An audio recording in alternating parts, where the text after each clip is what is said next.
Vivemos em um tempo em que igrejas surgem em cada esquina, nomes diferentes, estilos diversos. Mas nem toda igreja é saudável. Algumas perderam o foco, esqueceram o evangelho, trocaram a cruz por promessas vazias. Uma igreja saudável é aquela que é purificada por Jesus, que não negocia a santidade, mas que é zelosa pela presença do Senhor. Uma igreja saudável é generosa, que reparte, que cuida, que vive com integridade. Uma igreja que não se corrompe pela avareza, mas testemunha o amor de Cristo.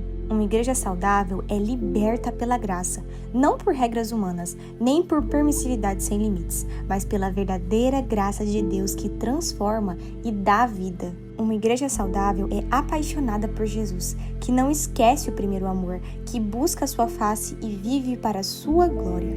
Esta é a nossa oração, que sejamos uma igreja saudável. Nós vamos começar então, igreja saudável. Igreja saudável é purificada por Jesus.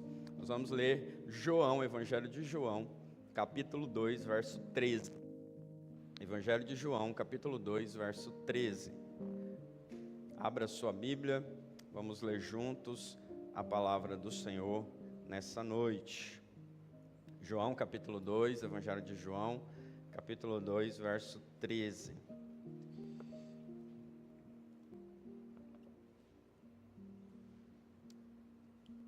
Tem um pessoal aí também que foi lá, assistiu Oficina G3, né? Glória a Deus. Abriram João 2,13. Vamos ler? Quando já estava chegando a Páscoa judaica, Jesus subiu a Jerusalém. No pátio do templo viu alguns vendendo bois, ovelhas e pombas, e outros assentados diante de mesas, trocando dinheiro. Então fez um chicote de cordas e expulsou todos do templo, bem como as ovelhas e os bois. Espalhou as moedas dos cambistas e virou as suas mesas. Aos que vendiam pombas disse: tirem essas coisas daqui, parem de fazer a casa de meu pai um mercado. Os discípulos lembraram-se do que estava escrito: o zelo pela tua casa me consumirá. Então os judeus lhe perguntaram: que sinal miraculoso o Senhor pode mostrar-nos como prova da sua autoridade para fazer tudo isso? Jesus lhes respondeu: destruam este templo e eu o levantarei em 3 dias. Os judeus responderam: este templo levou 46 anos para ser edificado e o Senhor vai levantá-lo em 3 dias? Mas o templo do qual ele falava era o seu corpo. Depois que ressuscitou dos mortos, os seus discípulos lembraram-se do que ele tinha dito. Então creram na Escritura e na palavra que Jesus dissera. Vamos orar? Amém. Pai querido, Pai amado, Deus Todo-Poderoso, o nosso Deus. Nós te agradecemos, ó Deus, porque estamos aqui diante da Tua palavra, a Tua santa, eterna e poderosa palavra, a qual, Deus, nós nos rendemos todo o tempo, pois sabemos que essa palavra que está diante de nós é um privilégio, podermos nos debruçar sobre ela e receber da Tua palavra tudo o que precisamos. Por isso, ó Pai, nessa noite, nós pedimos, fala conosco, ó Deus, fala aos nossos corações, pois queremos ser ministrados por Ti, assim como o Senhor já tem ministrado a nós nesse tempo. Amém? Amém. Queridos, vocês viram aí no vídeo de introdução que nós colocamos, que nós vivemos numa época em que muitas igrejas, uma multiplicação, uma multiforme gama de igrejas existem no Brasil e no mundo. Então, se você andar aqui para o Lacerda, pelos bairros ou em outras cidades, você vai ver quantas igrejas existem, é ou não é? Não, a gente nem consegue fazer essa conta de quantas igrejas tem. Hoje, por exemplo, no Comepla, nós temos não todas as igrejas de Lacerda. Gostaríamos que tivesse, mas não temos todas as igrejas ainda de Lacerda inscritas no Comepla. Mas a gente sabe que existe uma gama de igrejas, muitas denominações espalhadas aí pelo Brasil, pelo mundo. Vamos falar de Brasil nessa nessa série aqui que a gente vai trazer para vocês. Aí, essa série ela tem um objetivo claro para nós, que é tocar em assuntos espinhosos, a partir de domingo que vem. Hoje a gente vai dar uma introdução, mas assuntos como hipergraça. Se eu falar para você hipergraça, você sabe definir para mim o que é hipergraça? Se eu falar para você teologia da prosperidade, você sabe definir o que é isso? Se eu falar para você de sincretismo, você consegue discorrer sobre sincretismo religioso? Se eu falar para você sobre relativismo teológico, você consegue falar, conversar um pouco sobre isso?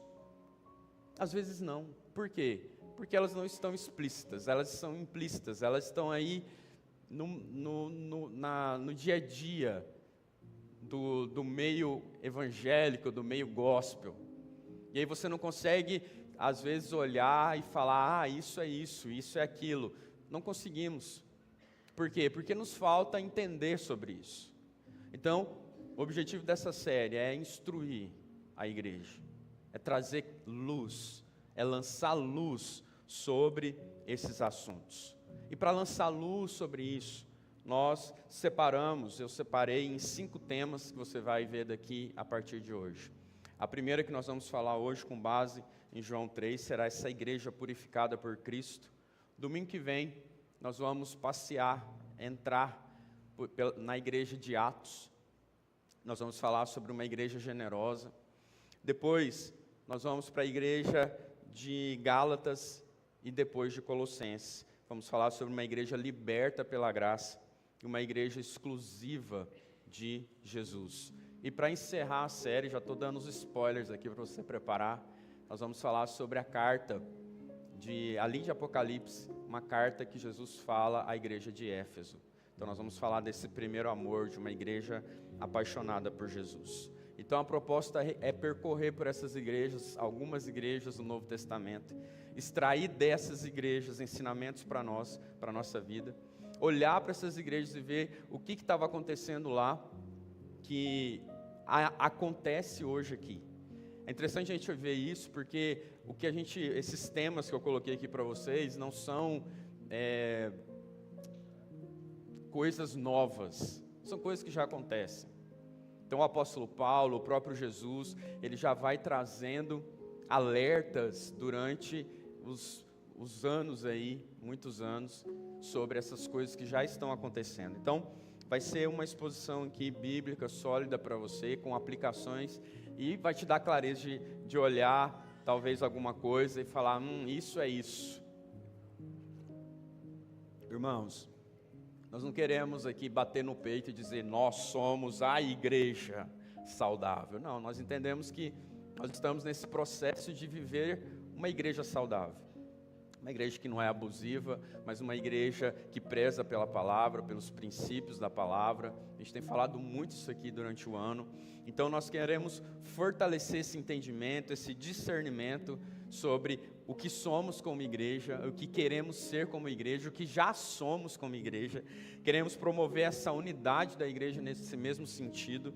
Queremos inspirar você, igreja, nós, a santidade, a missão que nós temos no reino de Deus e renovar o nosso compromisso e o nosso amor por Jesus. Amém, igreja? Vocês estão aqui? Estão preparados? Então, você gosta de história? Sim ou não? Se não gosta, então que eu não vou poder fazer nada, porque senta que lá vem história. Irmãos, para entrar nesse texto que nós lemos, a gente precisa voltar no tempo.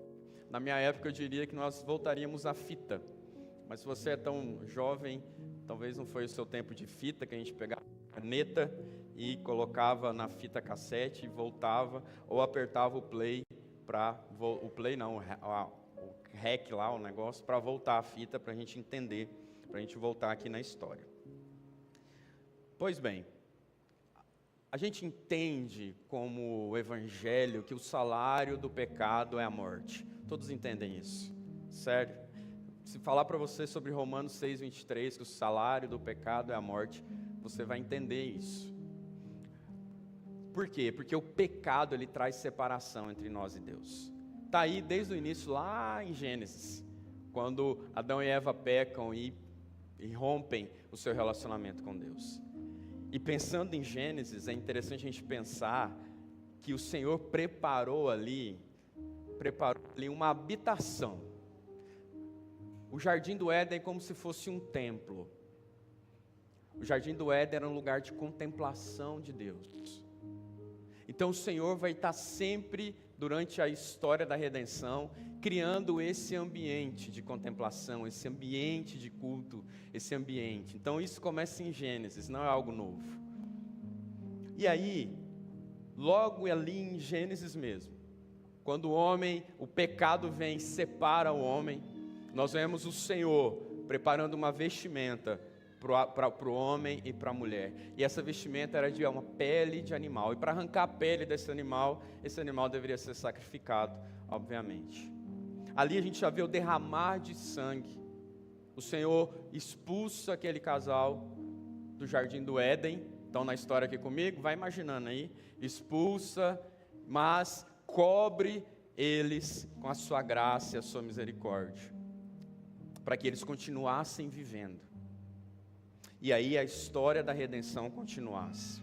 Nós vemos o sacrifício de Abel também. Ali ele sacrifica um animal em adoração ao Senhor. Quando o Senhor pede para Caim e Abel um ato de adoração, Abel então sacrifica um animal. A gente vê que depois do dilúvio, a história está indo. Lembra do dilúvio? A arca de Noé? Depois do dilúvio, também acontece um sacrifício de adoração que Noé e a sua família fazem diante de Deus. Estão aqui na história? Beleza. Depois, nós vemos um homem, o pai da fé, Abraão, então, tinha uma promessa de um filho, e depois que essa promessa estava ali diante dele, o Senhor pede para que ele sacrificasse aquele menino. Abraão, então,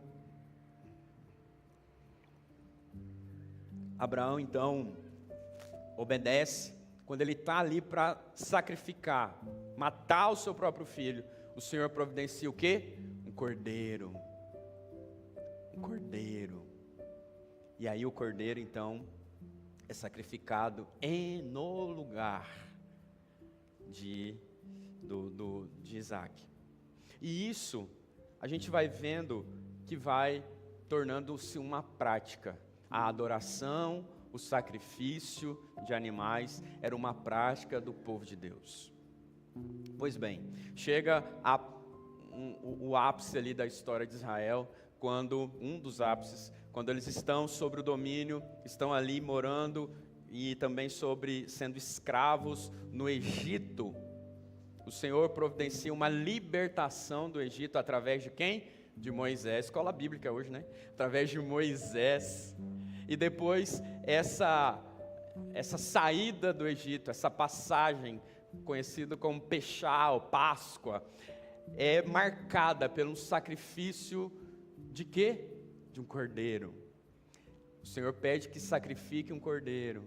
Todas as famílias façam esse sacrifício de um cordeiro sem mancha, bonitinho, o seu sangue fosse passado nos umbrais, né, nas portas das suas casas, para quando viesse o anjo da morte, os seus primogênitos, seus filhos primogênitos não fossem mortos. A Páscoa, então, agora se torna uma festa que é celebrada e relembrada pelo povo durante muitos anos, até hoje. A Páscoa para nós também, né?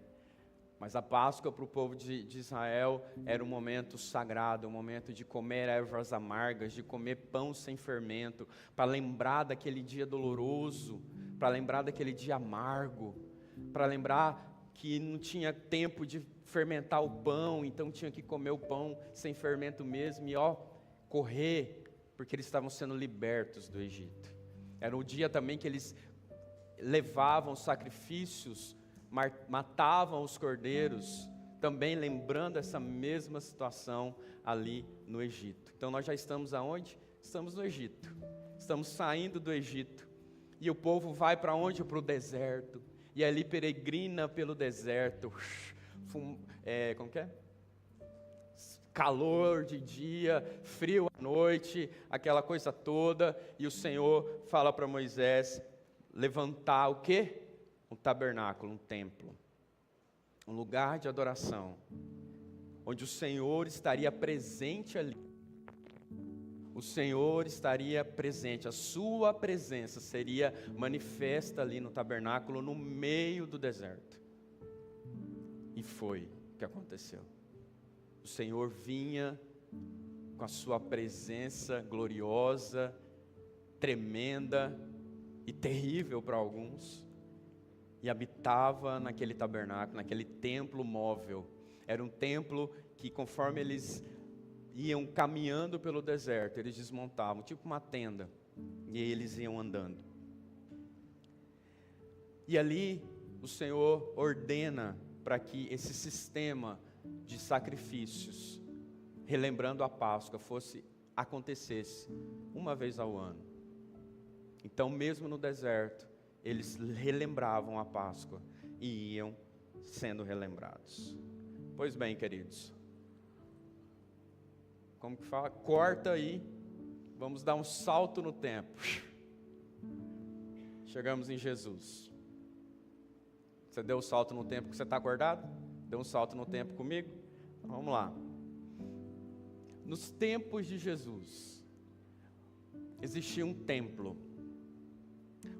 que já estava ali, bonitão, grande, glorioso, o templo de Salomão.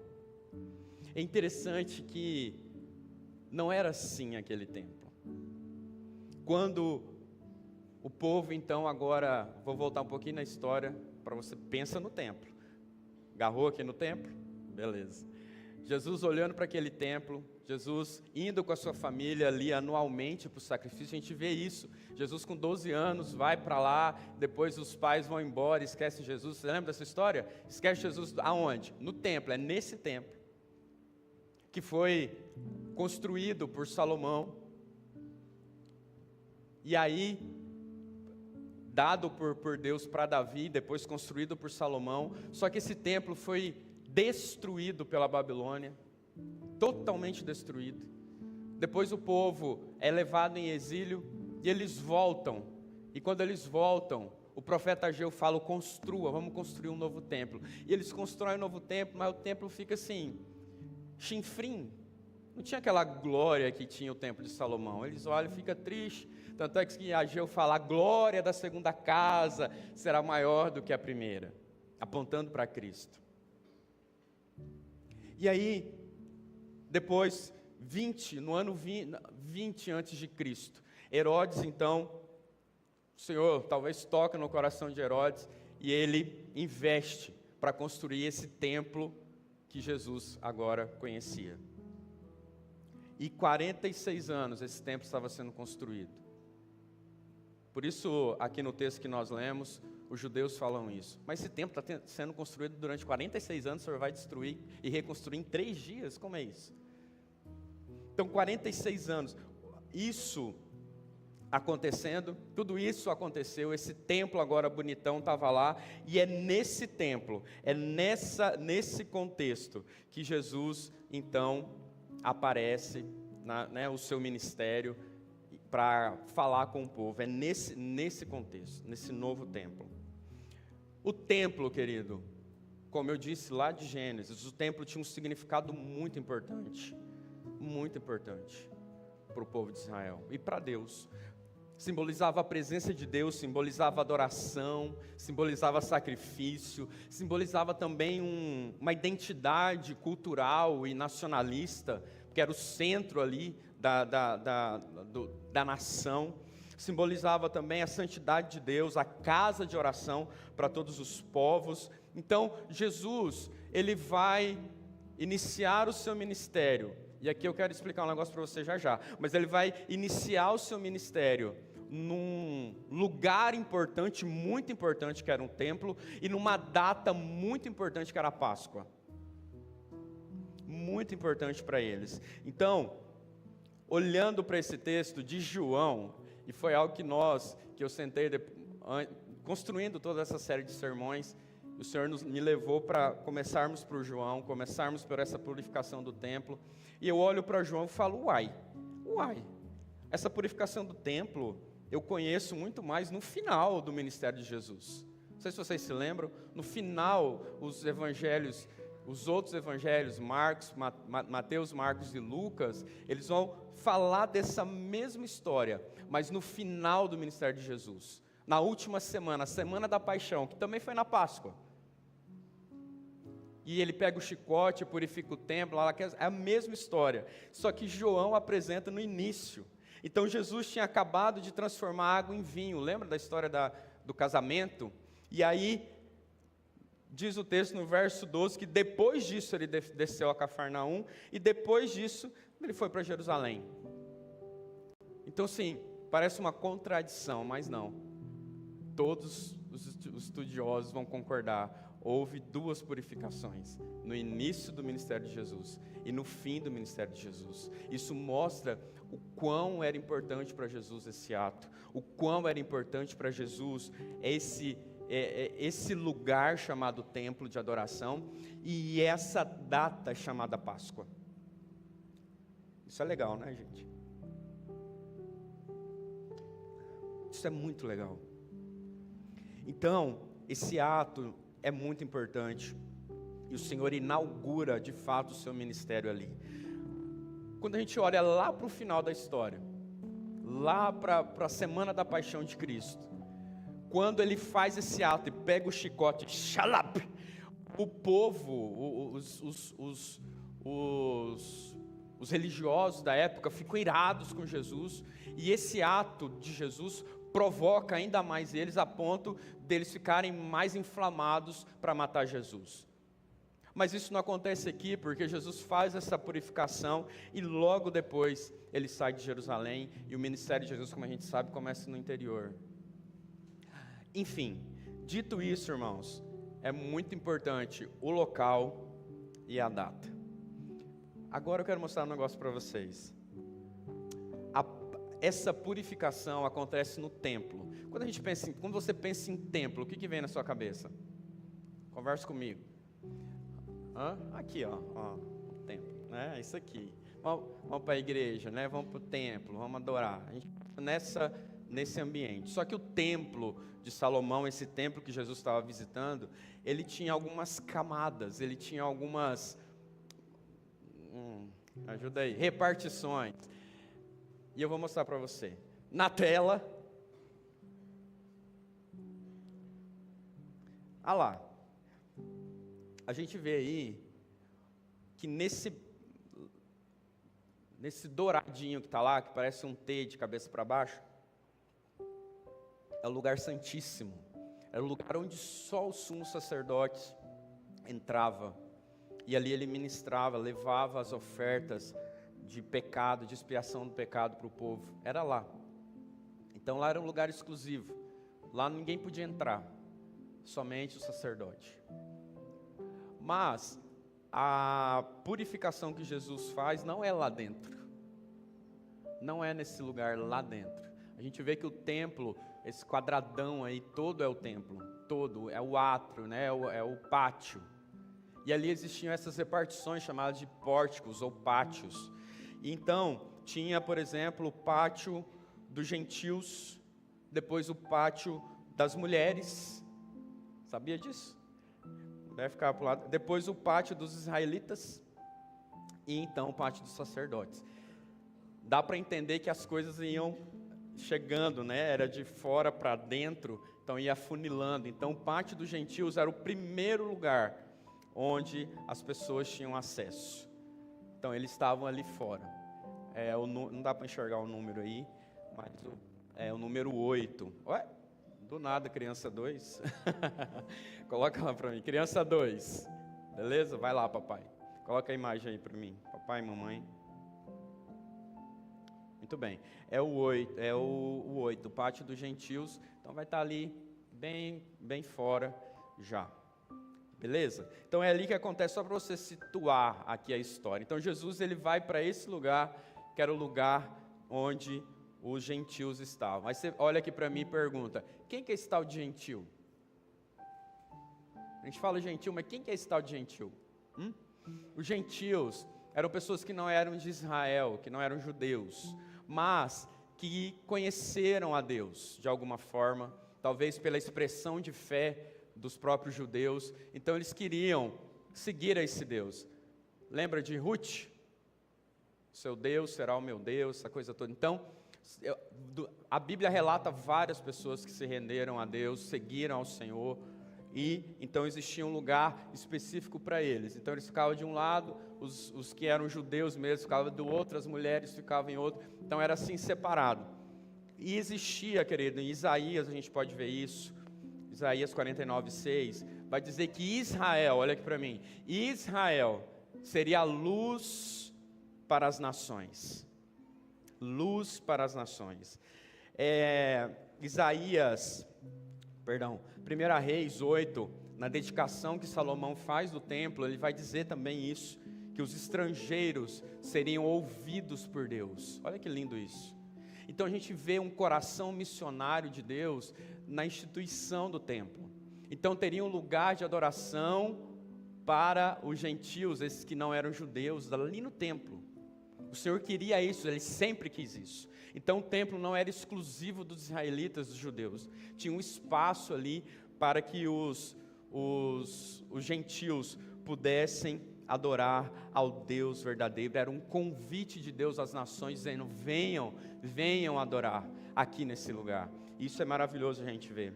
Então Jesus purifica esse templo. Tanto é que lá em Mateus, Marcos e Lucas, ele vai citar Isaías 56, Jesus cita Isaías 56, 7, dizendo: a minha casa será chamada casa de oração.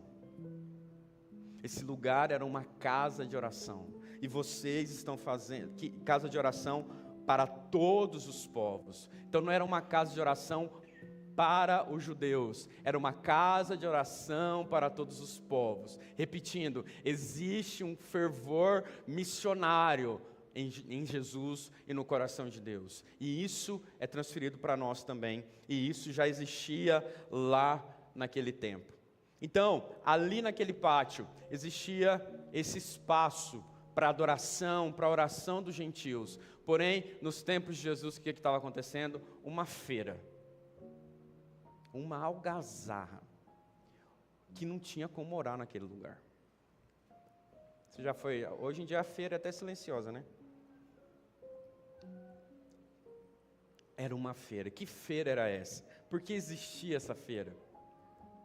Vamos de novo para a história.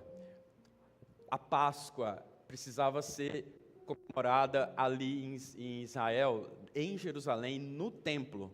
Mas existiam judeus, israelitas, pessoas e também gentios convertidos, que estavam espalhados por toda a nação de Israel. Então eles saíam de lá, da casa deles, andavam dias e dias, não tinha avião naquela época, não tinha Uber, nada. Então eles tinham que andar de a pé, trazendo o seu sacrifício. Imagine, uma família inteira com crianças pequenas, trazendo os seus sacrifícios, o seu cordeiro, puxando aqui pela corda, e o bicho para, emperra, sabe, e eles tendo que levar lá. Era importante aquele ato, porque pense você, aquele animalzinho era para eles, quando eles estavam criando aquele animal, ele olhava para ele e fala: ele vai substituir o meu pecado. Desde que ele estava crescendo, ele olhava para ele é um sacrifício para Deus por minha causa. Então, eles levavam esses animais. Porém, o Senhor, em Deuteronômio 14, ele vai falar, vai instruir o povo, sabendo dessa movimentação, que eles poderiam, lá no templo, adquirir, pagar pelo seu sacrifício. Então já era um negócio que Deus tinha estabelecido, beleza?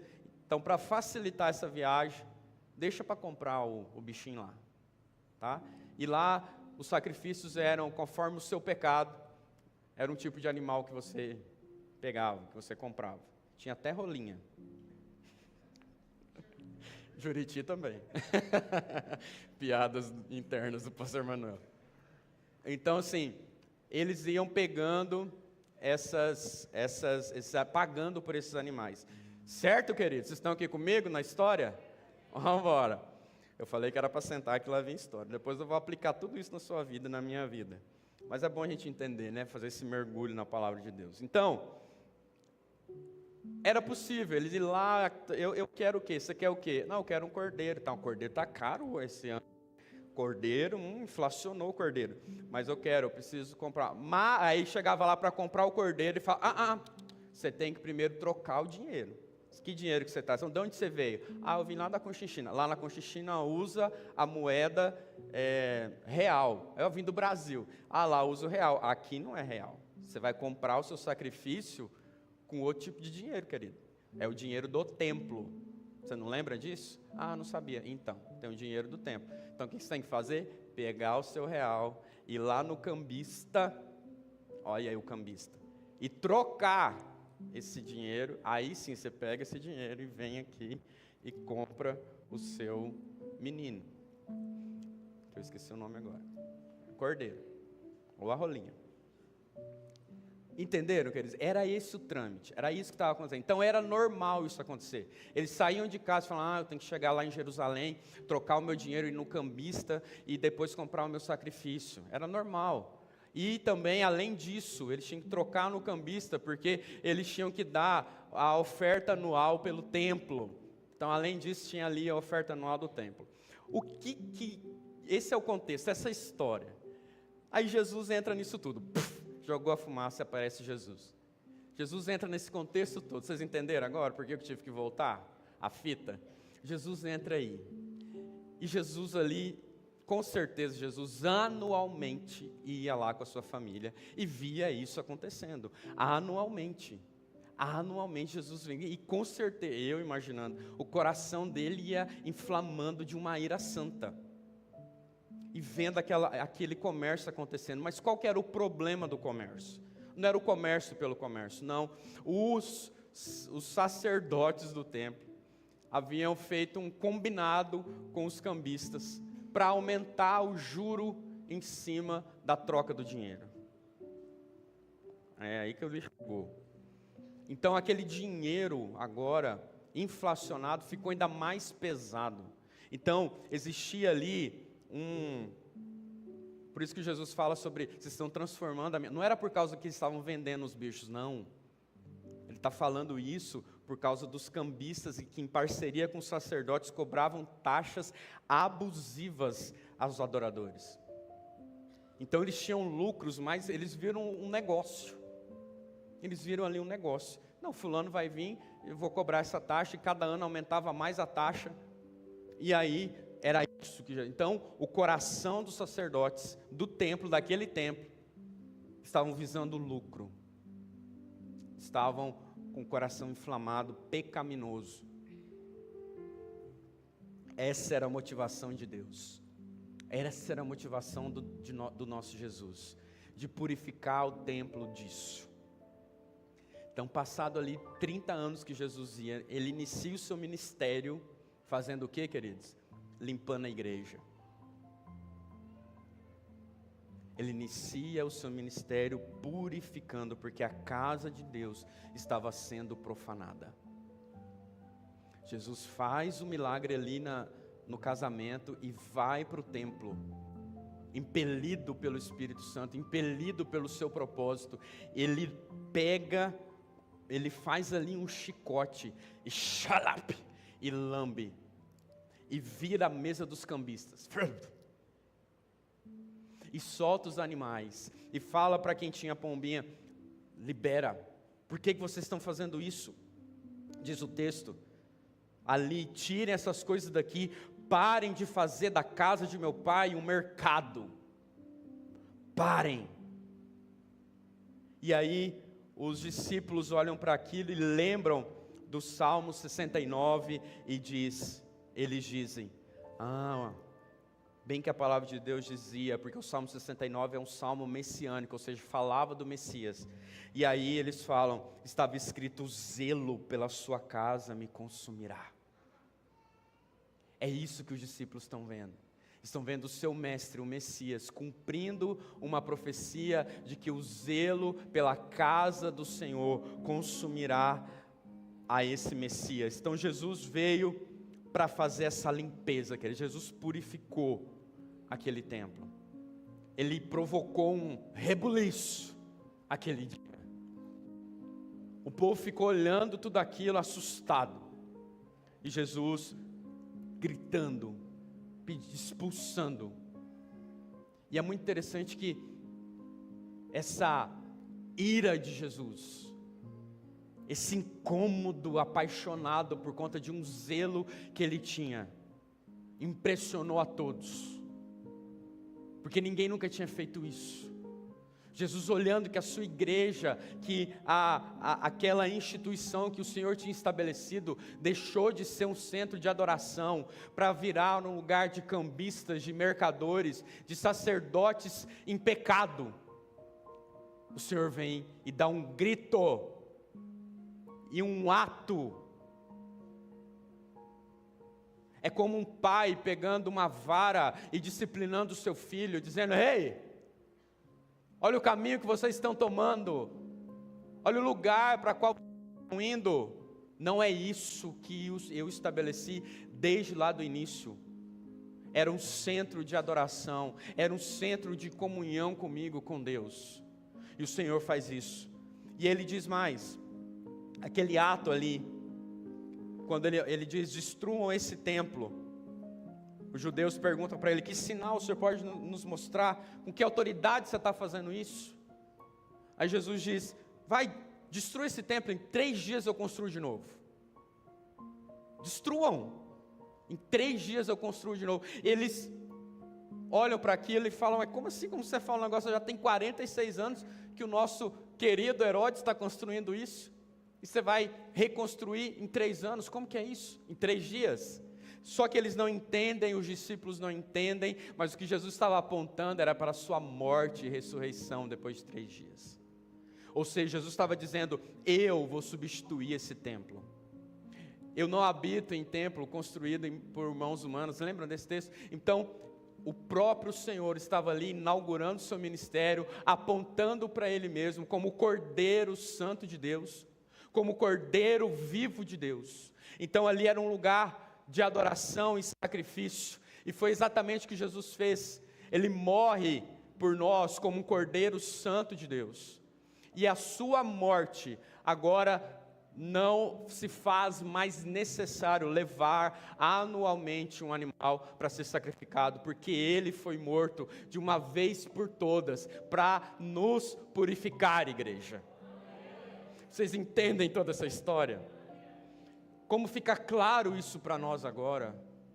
Essa é a palavra viva de Deus. Isso é uma igreja saudável, uma igreja saudável. Primeira parte, e é por isso que nós estamos começando assim, passa para uma igreja que entende quem ela é em Cristo Jesus. Porque Jesus, sendo ali então, fazendo esse sinal de que Ele agora era o corpo vivo, né? Era o templo, traz uma identificação para nós como igreja. Senão até hoje a gente tinha que ir lá em Jerusalém levar o nosso sacrifício ou comprar dos cambistas,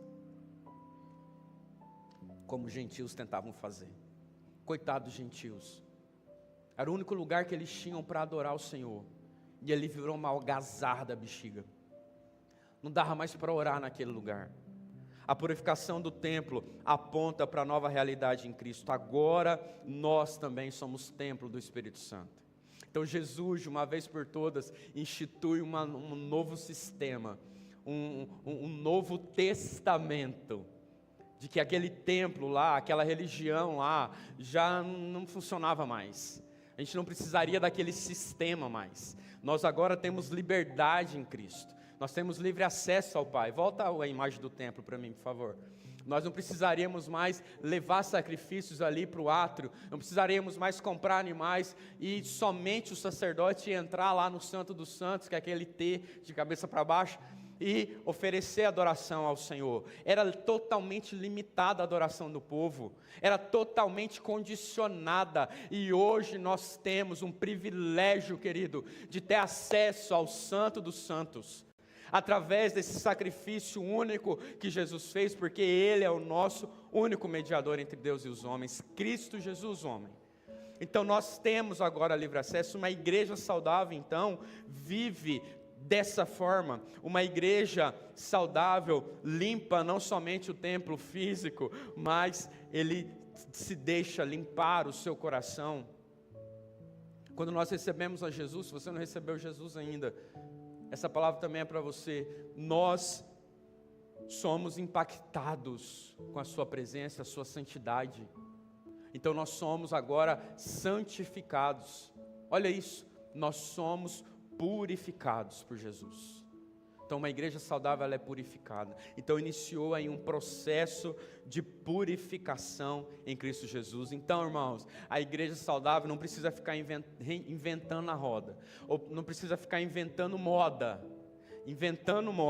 Ela precisa sempre se voltar para Cristo. Se a gente sempre se voltar para Cristo, para o Evangelho, para a palavra, para a oração, não precisamos de fórmulas mágicas que nós vamos falar aqui nessa série de sermões. Eu não vou falar agora, mas só para você entender, nós precisamos, como uma igreja purificada por Jesus, voltar para Ele, deixarmos ser santificados por Ele, não negociar a santidade.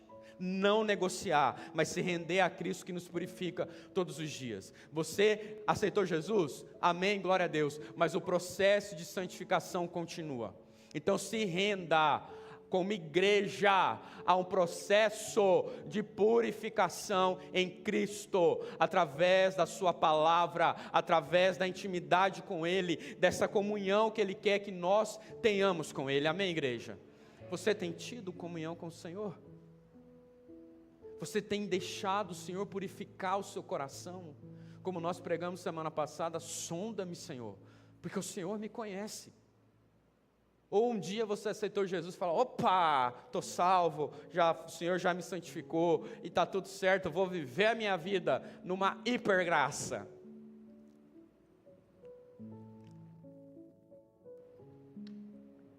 Não acabou, querido. O nosso processo com o Senhor precisa continuar. O pátio dos gentios, como a gente leu, foi profanado pelo comércio. E muitas vezes nós profanamos o culto, a adoração. Aqui, ainda é importante nós nos reunirmos como igreja. Uma igreja saudável, ela se reúne. Não tem como e é outra teologia que a gente tem que rebater, que são os desigrejados, que falam, não, eu tenho Jesus no meu coração, então não preciso da igreja, eu cultuo lá em casa, eu assisto pela internet. Você que está assistindo aí pela internet, vem para a igreja, querido, vem cultuar o Senhor, tá, Jonathan? Faz aí com a câmera, balança a câmera aí para os irmãos, vem cultuar na igreja, isso, pode balançar mesmo, pode balançar. Vem cultuar na igreja, que fica só assistindo pelo YouTube, isso não é congregar. Convém que todos, quanto tempo você vem tem gente que não vem congregar, não gosta, vem de vez em quando, bate cartão uma vez por mês e está tudo certo. Não basta, nós precisamos congregar, não podemos banalizar isso. O povo ali, os gentios queriam cultuar, eles tinham um desejo de cultuar, mas o barulho estava terrível. Hoje olha para a igreja, a nossa igreja, tem acústica, a bateria está ali quietinha, você consegue adorar o Senhor. Tem ar-condicionado, nós temos uma estrutura pronta para adorar, mas as pessoas não querem adorar. Esse é o problema. Enquanto os gentios queriam adorar, existia muito barulho atrapalhando. Hoje nós temos toda uma ambiência de culto, mas as pessoas não querem sair de casa para buscar o Senhor em comunidade. Uma igreja saudável busca o Senhor em comunidade. Uma igreja saudável pertence a um lugar e ali ela adora. Então saia da sua preguiça espiritual. Talvez isso é frieza, irmão. Talvez isso é indiferença que você está na sua vida. E nós vamos falar isso no final do sermão, no final da série, tá? Vou me segurar aqui, deixar os meninos. Então, o Senhor fala, mas o Senhor fala que nós teremos uma casa de oração para todos os povos. É assim mesmo, ela falha. Para todos os povos. Nós teremos uma casa de oração para todos os povos. Os gentios ali estavam naquele lugar de adoração. Ou seja, nós como igreja, no templo, fora do templo, de casa em casa, nós somos essa casa de oração para os de fora. Nós não fechamos as portas, mas nós acolhemos a todos. Jesus purifica para enviar. Então você não pode ficar parado. O Senhor está nos purificando, nos santificando, não para você ficar ali, nossa, como eu sou bonita, como eu sou lindo, não, mas para enviar. Nós estamos melhorando o templo, né, a estrutura da igreja, para encher mais gente. É isso que a gente quer melhorar as estruturas, para que ali no domingo encha de criança. É o nosso sonho, que ali no... Oi? Que esse salão de eventos, aos domingos, esteja cheio de crianças. E a gente precisa de mais um culto aqui de manhã, tem gente que gosta de culto de manhã, né? Em nome de Jesus nós teremos, mas o povo precisa querer adorar. O povo precisa parar, sair do acomodamento e adorar o Senhor, buscar ao Senhor, querer estar como aquele povo saía de distâncias, longas distâncias, para adorar o Senhor pelo menos 3 vezes no ano, ali na Páscoa, no tabernáculo, em Pentecostes. Pelo menos 3 festas anuais eles saíam, se deslocavam para ir adorar o Senhor, que era no lugar físico. Hoje está tudo bem, você tem bicicleta elétrica, você nem precisa suar mais para pedalar, mas não quer adorar o Senhor. Nós temos toda uma estrutura, mas nós não queremos buscar o Senhor. Então, a purificação do Senhor gera em nós, como igreja, um desejo de buscar, porque a sua santidade nos impacta, a sua santidade mexe com a gente, e a gente fala, meu Deus, não tem outro lugar, eu preciso me render mais ao Senhor. Eu preciso buscar mais o Senhor. Eu preciso me santificar mais na sua palavra. Eu preciso estar nesse lugar onde o Senhor quer que eu esteja, me purificando. Então o Senhor já te purificou, igreja. Nós somos uma igreja saudável, pois fomos alcançados por Jesus. Nós somos uma igreja saudável, pois fomos purificados por Jesus. Nós somos uma igreja saudável, pois somos santificados nele. Aleluia! Nós somos agora templo do Espírito Santo como igreja. Nós somos templo do Espírito Santo. Uma igreja saudável começa quando cada coração se reconhece como morada dele. Nós somos morada de Deus. A igreja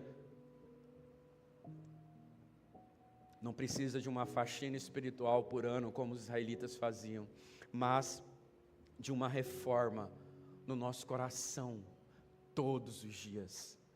Todos os dias o seu coração precisa ser reformado e transformado pela santificação do Senhor, pela purificação dele na nossa vida. Então peça diariamente que Cristo retire da sua vida tudo que não reflete a santidade dele, a sua ignorância, a sua desobediência, a sua altivez, os pecados ocultos, íntimos que você não conta para ninguém. Peça para o Senhor te santificar. Se isso não te incomoda, se o pecado não te incomoda, tem alguma coisa errada com você, conosco. Se está tudo bem, eu estou pecando e está tudo certo, tem alguma coisa errada com a gente. Nós não estamos nos constrangendo, porque uma igreja saudável contempla ao Senhor, adora ao Senhor, busca ao Senhor, e quando tem esse contato, essa intimidade com Ele, dá um grito, como Isaías gritou, ai de mim, acordou aí, né, irmão? Ai de mim, porque ele teve um confronto com a santidade de Deus. Quando nós temos de fato um encontro com o Senhor, nós ficamos impactados e gritamos, ai de mim, pecador que sou, me santifica, Senhor, me purifica, Senhor, em nome de Jesus. Uma igreja saudável não negocia a santidade. Uma igreja saudável não perde a sua identidade. Jesus não procura uma igreja impecável, Ele procura uma igreja saudável. Jesus procura uma igreja que deixa ser limpa por Ele. Jesus precisa que nós nos rendamos, tenhamos essa rendição e voltemos para esse jardim que nós cantamos aqui. Jardim secreto. Esse jardim, nós precisamos querer estar nesse lugar que o Senhor preparou para nós. Então, que a sua canção seja como o louvor cantou e vai cantar de novo, que nós estejamos nesse jardim. voltar para o lugar secreto. Quanto mais Cristo nos purifica, mais a igreja reflete a glória de Deus. Vou repetir.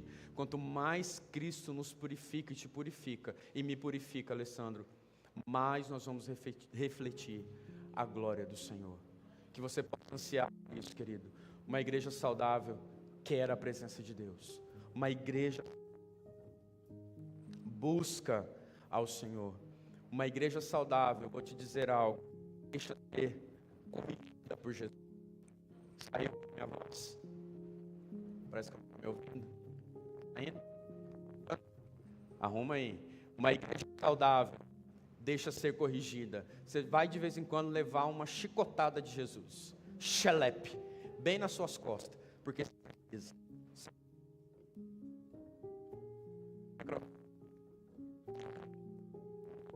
precisamos ser corrigidos por Jesus. Então, oi? Quer trocar? Pode vir, querido. Nós precisamos de vez em quando levar uma lambada de Jesus. Lambada, para quem conhece quando é criança, né? Uma chicotada, uma varada do Senhor. Então, de vez em quando vai doer. Vai doer ser corrigido por Jesus. Como doía a gente receber umas chineladas dos nossos pais, um cascudo, um puxão de orelha. Hoje a gente vai só na vara, né? Mas, antigamente... Oi? Oi, tudo bem? Caso precise. Oi. Nós precisamos... Liga o microfone da Xuxa. Oi. Liga o microfone. Agarrado hoje. Pronto. Vamos ficar de pé em nome de Jesus. Terminou de uma... Deixa eu lembrar o que eu estava falando para você. Volte ao jardim secreto. Como eu disse lá no início, a nossa adoração começa nesse lugar secreto, assim como Adão e Eva estavam ali, nesse lugar de adoração que Jesus preparou. Nós precisamos voltar para esse lugar. Como que você está nesse lugar? Então a gente precisa voltar. E assim como Jesus purificou o templo, Ele precisa purificar o templo que é você. Ele nos purificou através do seu sangue, mas Ele continua no processo de santificação. Não pare, deixe esse processo continuar. E se for necessário um chicotada levar, deixe levar. Deixa doer, mas seja transformado pelo Senhor. Seja mudado pelo Evangelho.